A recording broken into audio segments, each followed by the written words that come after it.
समझौता जो किया है उसके पीछे उद्देश्य है कि बिहार का विकास।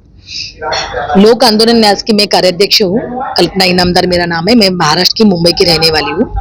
जो लोक आंदोलन के संस्थापक और अध्यक्ष माननीय अन्ना हजारे जी हैं।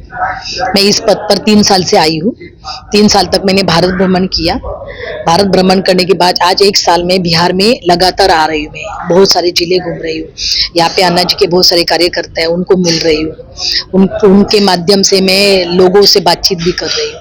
यहाँ पे सबसे बड़ा मुद्दा है बेरोजगारी और भुखमरी। बहुत सारे ऐसे गांव है जो एक ही टाइम खाना खाते हैं, ये भी मैंने देखा है।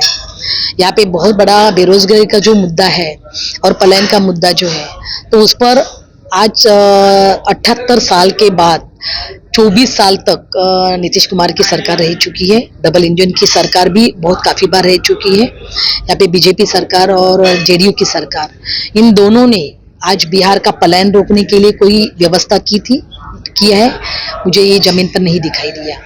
तो मुझे लगता है कि सरकार ने ये बिहार में जो बच्चों का पलायन हो रहा है, इधर के 15 साल 16 साल के बच्चे जो बाहर राज्य में जाके मजदूरी कर रहे हैं, मजदूरी करके अपना घर मतलब घर पे दो कुछ पैसा ला रहे हैं। गांव में देखा बुजुर्ग रह रहे हैं, युवा बाहर गांव में रह रहे हैं। तो इस पर मुझे लगता है कि सरकार ने अभी तक कोई काम नहीं किया है जमीनी हकीकत पर। तो इस पर सरकार ने काम करना चाहिए।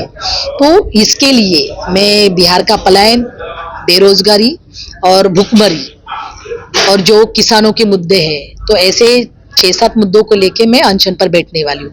किसानों का कौन सा मुद्दा है? ये जो ऑल मनरेगा का मुद्दा है। मनरेगा जो रोड को जोड़ा गया है, जल को जोड़ा गया है, उसे किसानों को जोड़िए मनरेगा को मुद्दा को। आपने बोला भुखमरी का। हाँ। हमारे यहाँ राशन कार्ड 80% लोगों का बना हुआ है। हाँ। आखिर क्यों?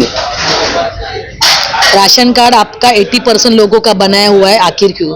सरकार तो दे रही है ना मुफ्त राशन। तो फिर 80 कहां से पे आ गई? अगर ये मेरा वर्ड नहीं है, सरकार खुद ही कह रही है 80 करोड़ लोगों को हम लोग फ्री राशन बांट रहे हैं। ये देश के लिए अच्छी बात है।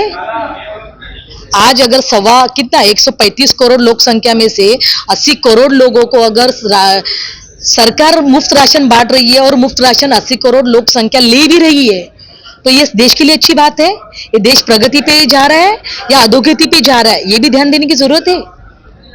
कब तक अनशन करेंगे मैडम? मैं 15-20 दिन में मेरा तारीख डिक्लेयर करूंगी और बिहार में मैं बहुत बड़ा दबाव गुट बनाने वाली हूँ। तो और अन्ना हजारे आएंगे? हाँ, अन्ना हजारे आएंगे, पक्का आएंगे अन्ना हजारे।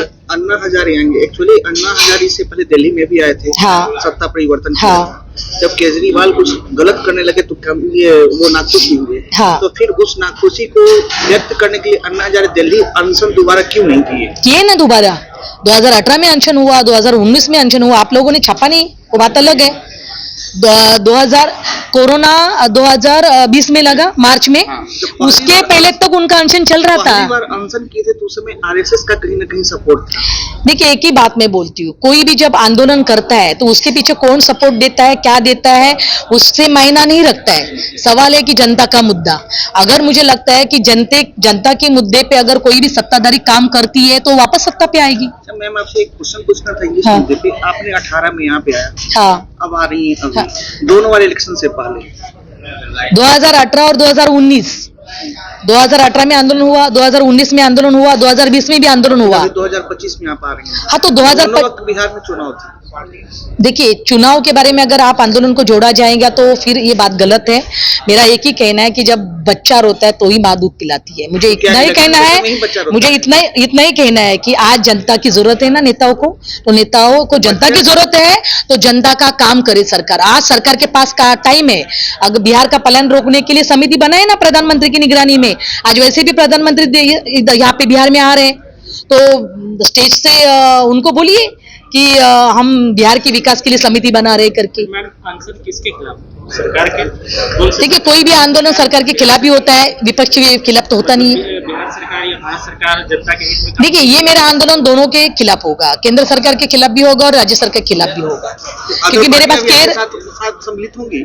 मैंने सबको आह्वान किया है, सबको निवेदन किया है कि बिहार का विकास जो चाहता है वो मेरे साथ जुड़े। तो क्या ये पॉलिटिकल मुद्दा बनेगा? ये पॉलिटिकल मुद्दा जिनको बनाना है वो बनाए, मुझे उसे कोई लेना देना नहीं है। जिसको बनाना है वो बनाए, मुझे उससे कोई लेना देना नहीं। मैं जनता की आवाज बनना चाहती हूँ और जनता की आवाज उठाना चाहती हूँ। मतलब केंद्र सरकार जनता की आवाज को नहीं सुन रही है। जनता की आवाज सुनती तो शायद आज बिहार का पलायन रुक जाता। आज 15-15, 16-16 साल के बिहार के बच्चे वहां पे जाके काम कर रहे हैं। आप देखिए ना आज क्राइम रेट कितना बढ़ रहा है बिहार में, वो भी तो देखिए। पलायन तो ऑल ओवर इंडिया से ऑल ओवर इंडिया से है, बात बराबर है। आप मुझे बताइए कि बिहार में कौन से महाराष्ट्र के बच्चे आके काम करे, दिखाइए आप मुझे। बहुत लोग हैं यहाँ पे, दिखाइए। बाहर जाके मजदूर बन रहे, क्यों बन रहे? यहाँ के IAS IPS में जाते हैं बाहर में आपके। देखिए IAS IPS कितने हैं मुझे पता है कि यहाँ से ज्यादा IAS और IPS निकल रहे हैं।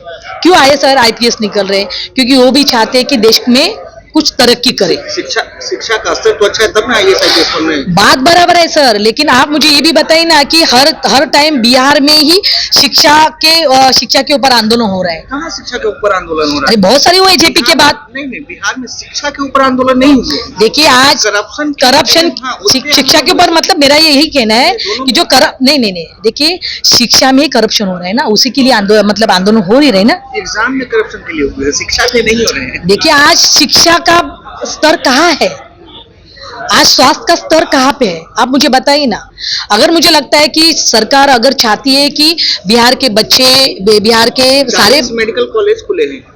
देखिए मेडिकल कॉलेज सब जगह ऐसा नहीं है, लेकिन मेडिकल कॉलेज बिहार में खुल रहे तो यहाँ का युवा बाहर क्यों जा रहा है, मुझे इसका रीजन बताइए।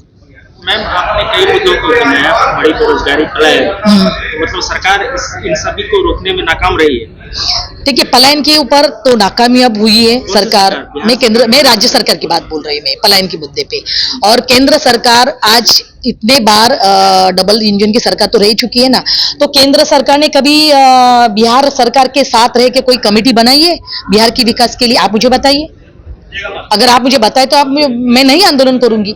मैम विदेशों से तो बेड़ियां लगा करके भेजा गया है इंडिया में, किसको? उसको रोकना तो केंद्र सरकार का काम था। क्या मैं समझी नहीं। अमेरिका के भारतीय लोगों को भेजा गया। हाँ उसपे भी तो केंद्र सरकार को रोकना चाहिए। तो केंद्र सरकार रोकना चाहिए, केंद्र सरकार कहाँ रोक रही है? केंद्र सरकार भी नाकामयाब है। आज आप मुझे बताइए ना कि किसानों के लिए क्या, आज कितना किसानों का 1 साल आंदोलन चला, क्या हासिल क्या किया, क्या हुआ?